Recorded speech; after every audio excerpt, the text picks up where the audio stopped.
श्री बाळूमामा प्रसन्न. नमस्कार प्रेमळ भक्तांनो, या संदेशाकडे पाहून दुर्लक्ष करू नका. कमेंट बॉक्समध्ये बाळूमामांच्या नावाचा जयघोष करायला विसरू नका. आज तुमच्यासोबत काहीतरी चांगले घडेल. तुम्ही जे काम करता त्यामध्ये यश तुम्हाला नक्कीच मिळेल आणि उन्नती प्राप्त होईल. भक्तांनो, सर्व दरवाजे बंद झाले तरीही मामांच्या हृदयाचा दरवाजा कायम उघडाच असतो. अपेक्षा मामांपासून ठेवा, इतर लोकांपासून नाही. अडचणीत असाल तर मामा तारतील, संकटात असाल तर मामा सांभाळतील, मार्ग सापडत नसेल तर मामा दाखवतील, अश्रू थांबत नसतील तर मामा पुसतील. फक्त मामांना आतुरतेने साथ घाला. मामा प्रत्येक वेळेस म्हणतात, भिवू नकोस बाळा, मी सदैव तुझ्या पाठीशी आहे. फक्त मुखामध्ये माझे नाम घेत राहा. हात जोडून आलो तुझ्या दारी, बाळू मामा संकटांना पाठवा माघारी. ओम समस्व जन्मदाता, सार्थक कर तू जन्म आता. मागणे माझे हेच मामा, नाही भीती आता कसली उरली. माझ्या मागे असता माऊली, काळजी उद्याची मामा सारी. संकटांना मामा पाठवा माघारी, संकटांना मामा पाठवा माघारी. जय बाळूमामा. संध्याकाळच्या वेळेला पतंग नावाचा किडा तेलवातीच्या दिव्यावर नाचत असतो. दिव्यावरच्या या पतंगा इतकेच आयुष्य मनुष्याला असते. पतंग जसा दिव्याच्या आकर्षणाने नाचत असतो, तर तसेच आकर्षण भक्ताला गुरुचे झाले तर तो देखील तेवढाच रंगून नाचू लागतो. गुरुचरणी एवढा एकरूप होतो की गुरुच त्याला जवळ घेऊन कवटाळतात. अनंत तरुण धारण केलेल्या अशा भगवंताला भक्त जेव्हा पाहतो तेव्हा तो त्याच्या स्वतःच्या मनामध्ये दत्ताला साठवून ठेवतो. इतक्या मोठ्या विश्वरूप दर्शनामध्ये तो चिरंजीव दत्त आपल्या भक्ताला पाहतो. एकमेकांना दृष्टादृष्ट झाल्यानंतर ते एकमेकांमध्ये अनुरूप होऊन जातात. ही एक वेगळीच सूक्ष्म रूपाची जाण आहे. भक्ताचे मन नेहमी भक्तीसाठी गुरूंच्या जवळ आपली पूर्ण गाठ घालत असते. अशा प्रकारच्या विशिष्ट वेळेला तो भक्तही चिरंजीव होतो. एकमेकांना आणि एकमेकांच्या भक्तीला पूर्णपणे आकर्षित होऊन खूप प्रसन्न होतात.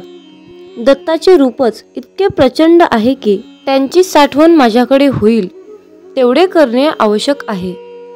मामा सांगतात, जो इतरांना संपवण्याची तयारी करतो तो स्वतःलाच वाचवण्यात कमी पडतो आणि जो दुसऱ्यांना वाचवण्याचा प्रामाणिकपणे प्रयत्न करतो तो स्वतः कधीच संपत नाही. हीच नियती आहे.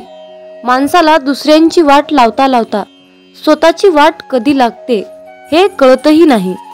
म्हणून मामा म्हणतात, दुसऱ्यांची वाट लावण्यापेक्षा स्वतः चांगल्या वाटेला लागा.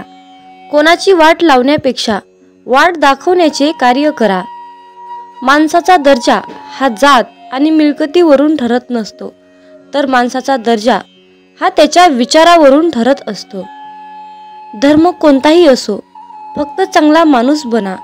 हिशोब हा कर्माचाच होणार आहे, धर्माचा नाही, हे लक्षात ठेवा.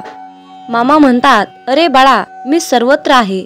मी चराचरात व्यापून आहे. मी पाणी आहे, मी वारा आहे, आकाशही मीच आहे. पक्षाच्या कंठातून निघालेला आवाज सुद्धा माझाच आहे. आदमापुरात मीच आहे, कैलासात मी आहे, गरुडावर मी आहे. मी कुठेही गेलो नाही. मी सदैव तुझ्या सावलीसारखा पाठीशी उभा आहे. आजपर्यंत कित्येक जीवासमोर देव त्यांच्या संरक्षणासाठी उभा राहिला, पण परमेश्वराची किंमत सर्वांनाच कळाली असं नाही. प्रत्येकाचे मन, प्रत्येकाचे विचार हे वेगवेगळे असतात. त्यांचे मत ओळखून त्यांचा पूर्ण उपयोग करून घेण्यासाठी स्वतःला भक्तीच्या नित्य स्वाधीन ठेवून ब्रह्मज्ञानाच्या वेगवेगळ्या कला ओळखण्याचे ज्ञान भक्ताने करून घ्यावे.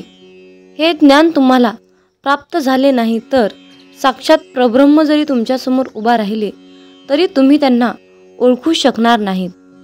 त्यासाठी नामस्मरणाचा नित्य अभ्यास करून भक्त त्यामध्ये किती तल्लीन झाला आहे हे पाहून शिष्याला गुरु ओळखण्याचे ज्ञान दिले जाते. परंतु एखादी वस्तू उचलून घ्यावी इतके हे ज्ञान सोपे नाही. भक्ताने स्वतःला भक्तीमध्ये तल्लीन केल्यानंतर त्याला स्वतःलाच समजेल की या अपारंपार शक्तीने, अपारंपार भक्तीने, ज्ञानाने मला जगाला ओळखण्याचे ज्ञान प्राप्त झाले आहे. मामा सांगतात, कर्म चांगले करा. या जगात तुमचे काहीच नाही, फक्त मरेपर्यंत शरीर तुमचं आहे, म्हणून त्याला जपा. कलीचं युग चालू आहे. कोरोना तर एक झलक आहे. कुणी पाण्यात बुडणार तर कुणी पाणी पाणी म्हणून मरणार, कुणी रोगराईने तर कुणी महामारीत. सृष्टीचा विनाश होणार हे तर विधिलिखित लिहिलेलं आहेच. हे जग जगबुडीच्या दिशेने हळूहळू चालत जाणारच आहे. करोडो रुपयाचा बंगला असला तरीही शेवटची अंघोळ रस्त्यावरच. लाखोंची गाडी तरी 4 बांबूवरच जायचा. कितीही सोनं असलं तरीही शेवटी तोंडात फुटका मणी. कितीही कपडे असले तरीही शेवटी 1.25 मीटर पांढऱ्या कपड्यातच जायचा. पण आता हे सर्व मिळवण्यासाठी सुद्धा नशीब लागतं. हे कोरोनानं दाखवून दिलं. म्हणून नेहमी भगवंताच्या भक्तीत राहा. जेवढा आपण जप कराल तेवढंच मामा आपल्याला जपतील. जेवढे जास्त आपण मामांचे ग्रंथ, गुरुचरित्र, अध्याय वाचाल तेवढंच जास्त आपल्याला मामा वाचवतील. जेवढी जास्त आणि कठोरपणे आपण मामांची सेवा कराल तेवढा जास्त आणि अतिशय उत्तम असा मेवा आपल्याला मामा देणारच. जेवढ्या आवडीने आपण मामांची सेवा कराल तेवढ्याच आवडीने मामा आपल्याला भरभरून देतील, हे मात्र नक्की आहे. मामा सांगतात, अरे बाळा, कोणत्याही सकारात्मक विचारांना कोणतेही विष मारू शकत नाही आणि कोणत्याही नकारात्मक विचारांना कोणतेही औषध वाचवू शकत नाही. घमंड हा अहंकार आहे, त्या ठिकाणी नम्रता असणार नाही. नम्रता नाही त्या ठिकाणी प्रसन्नता असणार नाही. प्रसन्नतेशिवाय बुद्धीची एकाग्रता नाही, त्या ठिकाणी यशही कोणाला मिळणार नाही. आपली इच्छा पूर्ण होणारच हा विश्वास मनात ठेवून सर्व काही मामांवर निसंकोचपणे सोपवा. जर तुम्ही मामांवर विश्वास ठेवून विश्वासयुक्त कर्म केले तर तुमची इच्छा 100% पूर्ण होणारच. बाळू मामा आज बोध देत सांगत आहे, अरे बाळा, वेतातून बाहेर ये. मी मर्यादित शरीर नाही. या ध्रुवावर अनंत अस्तित्व आहेत, परंतु मी एकच तेच असं अस्तित्व आहे. मामा म्हणतात, मी कोणापासून वेगळा नाही आणि कोणी माझ्यापासून वेगळा नाही. तू सुद्धा माझ्या अस्तित्वाचा अंश आहेस. बाळूमामा तुम्हाला कधीच निराश ठेवणार नाहीत आणि कधीच रिकामे ठेवणार नाहीत. जे आहे, जी तुमची नुकसान झाली आहे त्याची भरपाई मामा अन्य गोष्टीने करून देत असतात. जेव्हा बाळूमामा आपल्याला एखादी गोष्ट सोडायला सांगतात तेव्हा मामांना आपल्याला काहीतरी एक चमत्कारिक गोष्ट आणि मोठी गोष्ट द्यायची असते. मामांच्या योजना अतिशय उत्कर्ष असतात, म्हणून फक्त मामांनी सांगितलेल्या योजनावर चालण्याचं काम करायचं. आयुष्यामध्ये कसलीही परिस्थिती आली, कसल्याही परिस्थितीत मनाचा तोल ढासाळत असेल तर फक्त बाळूमामांचे नामस्मरण करा. फक्त स्वतःशी संवाद साधायचा आहे. मला माहीत आहे की माझ्या बाळूमामांनी माझ्यासाठी खूप महत्त्वाची आणि चमत्कारिक योजना आखून ठेवली आहे.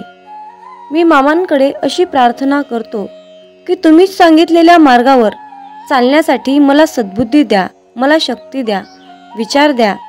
गरज नाही लागत कुणाची, भीती वाटत नाही कशाची. मामासोबत असताना मार्गही सोपा होतो, अंधारही नाहीसा होतो. मामासोबत असताना का उगच वाट बघावी, का उगच काळजी करावी. मामासोबत असताना समोर जातो मी हसत संकटाला, नाही घाबरत मी उद्याच्या भविष्याला. हे मामा, असेच माझ्या सोबत राहा, इतरांना माझ्याशी आणा.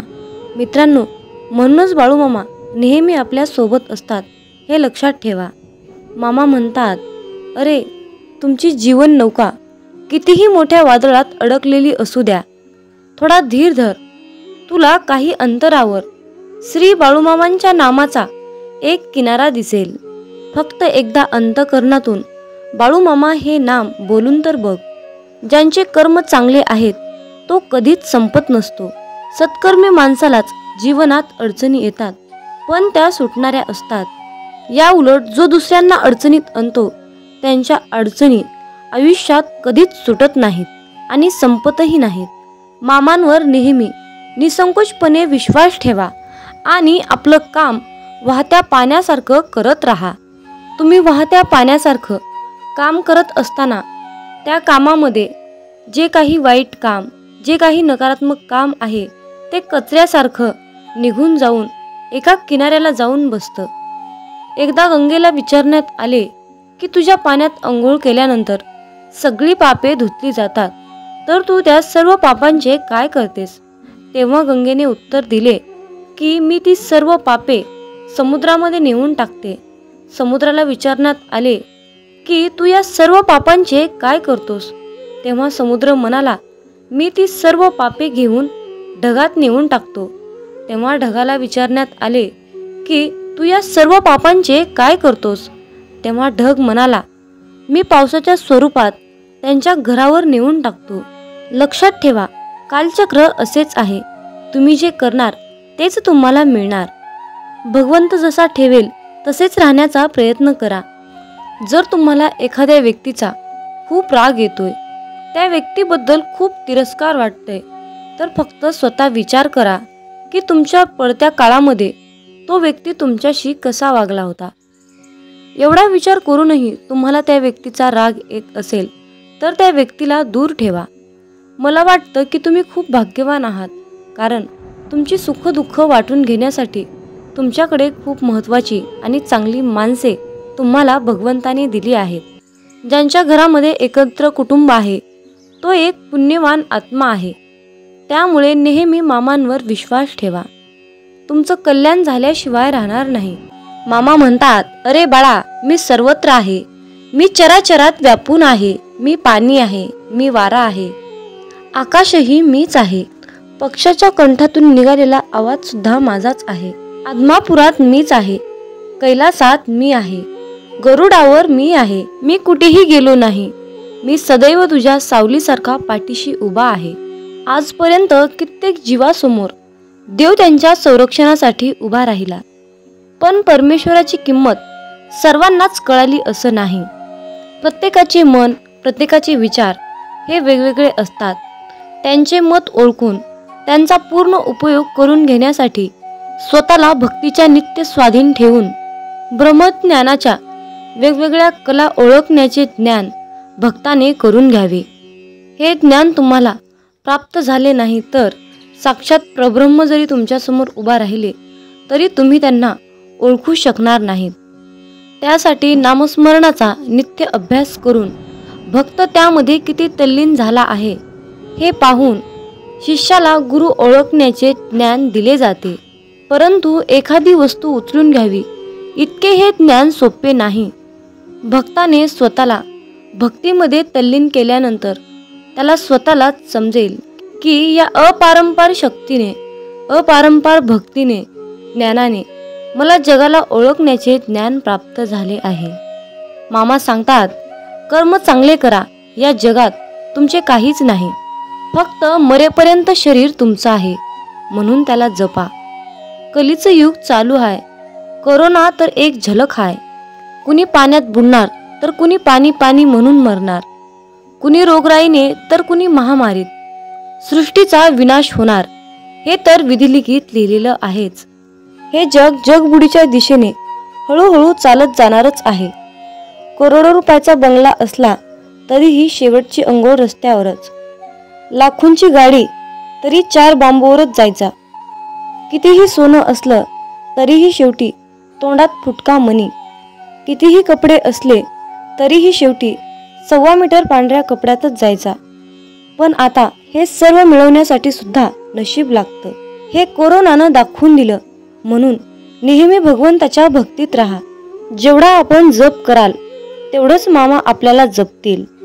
जेवढे जास्त आपण मामांचे ग्रंथ, गुरुचरित्र, अध्याय वाचाल तेवढंच जास्त आपल्याला मामा वाचवतील.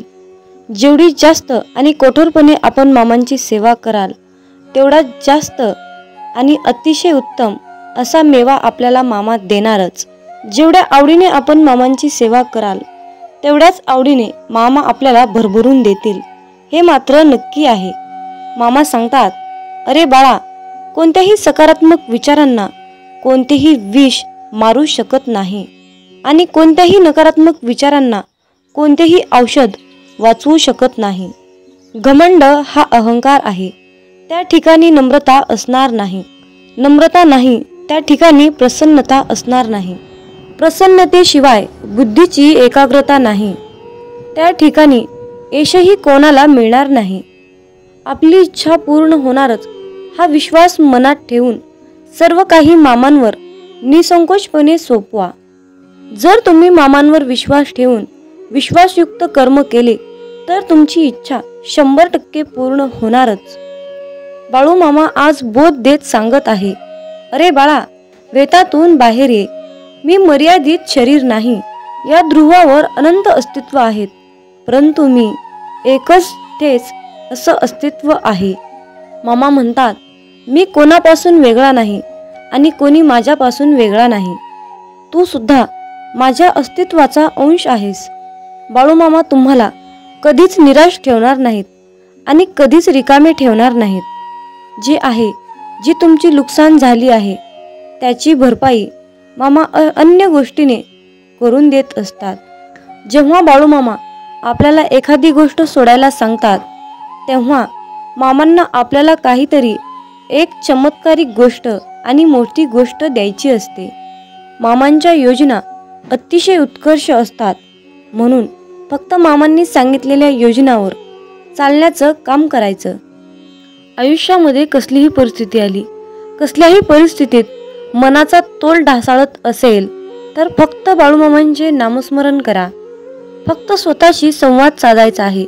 मला माहीत आहे की माझ्या बाळूमामांनी माझ्यासाठी खूप महत्त्वाची आणि चमत्कारिक योजना आखून ठेवली आहे.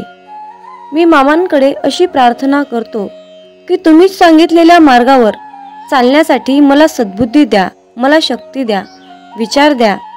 गरज नाही लागत कुणाची, भीती वाटत नाही कशाची. मामा सोबत असताना मार्गही सोपा होतो, अंधारही नाहीसा होतो. मामा सोबत असताना का उगच वाट बघावी, का उगच काळजी करावी. मामा सोबत असताना समोर जातो मी हसत संकटाला, नाही घाबरत मी उद्याच्या भविष्याला. हे मामा, असेच माझ्या सोबत राहा, इतरांना माझ्याशी आणा. मित्रांनो, म्हणूनच बाळूमामा नेहमी आपल्या सोबत असतात, हे लक्षात ठेवा. मामा म्हणतात, अरे, तुमची जीवन नौका कितीही मोठ्या वादळात अडकलेली असू द्या, थोडा धीर धर. तुला काही अंतरावर श्री बाळूमामांच्या नामाचा एक किनारा दिसेल. फक्त एकदा अंतःकरणातून बाळूमामा हे नाम बोलून तर बघ.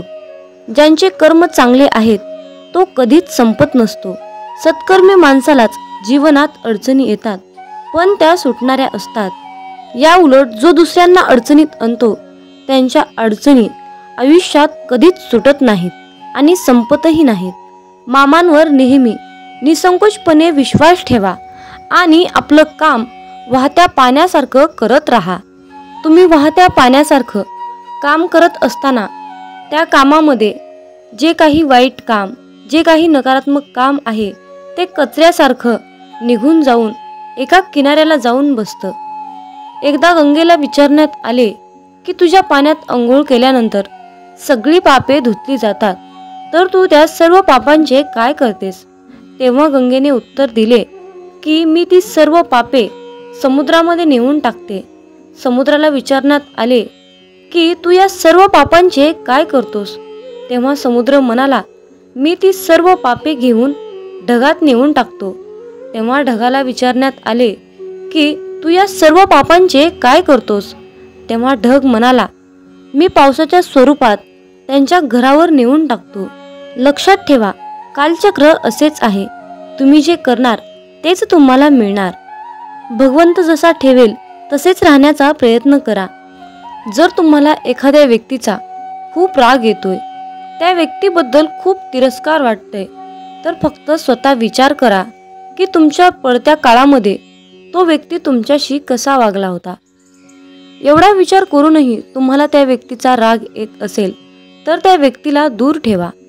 मला वाटतं की तुम्ही खूप भाग्यवान आहात, कारण तुमची सुख-दुःख वाटून घेण्यासाठी तुमच्याकडे खूप महत्त्वाची आणि चांगली माणसे तुम्हाला भगवंताने दिली आहेत. ज्यांच्या घरामध्ये एकत्र कुटुंब आहे तो एक पुण्यवान आत्मा आहे. त्यामुळे नेहमी मामांवर विश्वास ठेवा. तुमचं कल्याण झाल्याशिवाय राहणार नाही. मामा सांगतात, नीतिमत्ता साफ ठेवा, चांगले कर्म करत चला. मामा आपल्याला एवढं देतील की मागायलाही काही शिल्लक उरणार नाही. माणसाच्या गरजा नेहमी कमीतच असतात, पण ते समाधानातच असतात. तुम्हाला जे मिळणार आहे ते मिळाल्याशिवाय राहणार नाही अशी अपेक्षा मनामध्ये ठेवा आणि मामांवर पूर्णपणे विश्वास ठेवा.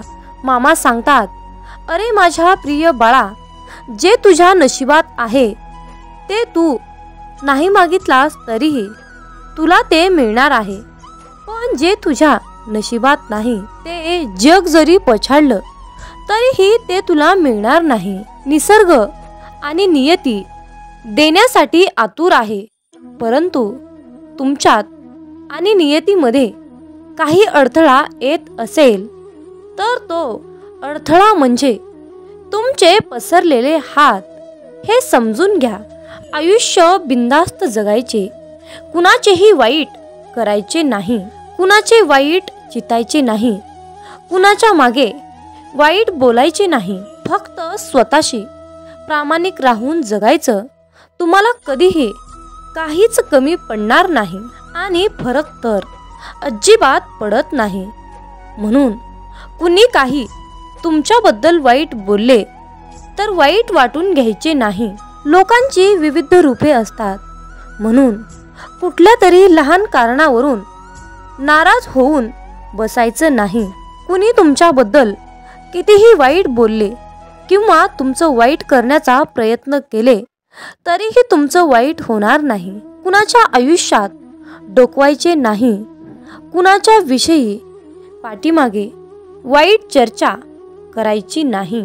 फक्त स्वतःबरोबर दुसऱ्यांचे हित चितायचे. जिंदगी मस्तीत पण शिस्तीत जगायची. थंड पाणी आणि गरम इस्त्री जसे कपड्यावरच्या सुरकुत्या घालवतात, तसेच शांत डोके आणि उबदार मन आयुष्यातील चिंता घालवतात. अभिनंदन माझ्या मुला, कारण तू हा माझा शक्तिशाली संदेश पूर्णपणे शेवटपर्यंत ऐकण्यात यशस्वी झाला आहेस. आता तुझा दुष्काळ संपला. मी तुझ्यावर आशीर्वाद, उपचार, आनंद, बदल, प्रगती आणि शांततेचा वर्षाव करत आहे. तुम्ही ज्यासाठी माझ्याकडे दररोज प्रार्थना करता त्या सर्व इच्छा आता तुमच्याकडे येत आहेत. मग बोला बोला बाळूमामांच्या नावानं चांग भलं, हलसिद्धनाथांच्या नावानं चांग भलं.